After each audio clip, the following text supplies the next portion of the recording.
Hello guys, आज हम पढ़ेंगे जातीय मान और स्थानीय मान के बारे में। पहले पढ़ लेते हैं जातीय मान क्या होता है।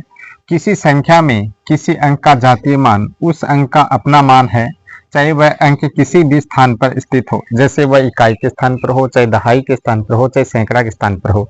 उस अंक का अपना मान ही उसका जातीय मान होता है। उदाहरण के लिए देखो, 3456 में 3 का जातीय मान 3 होगा, लेकिन 3 इकाई, दहाई, सैकड़ा, हजार के स्थान पर स्थित है, फिर भी इसका जातीय मान 3 ही होगा।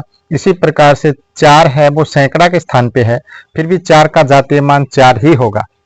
इसी प्रकार से अब पढ़ लेते हैं स्थानीय मान क्या होता है। दी गई संख्या में अंकों का स्थानीय मान यह दर्शाता है कि वह अंक इकाई, दहाई, सैकड़ा, हजार या 10,000 किस स्थान पर स्थित है। जैसे एक उदाहरण द्वारा समझते हैं। उदाहरण सेम है। 3456 में 3 का स्थानीय मान 3000 होगा, 4 का स्थानीय मान 400 होगा, 5 का स्थानीय मान 50 होगा, 6 का स्थानीय मान 6 ही होगा।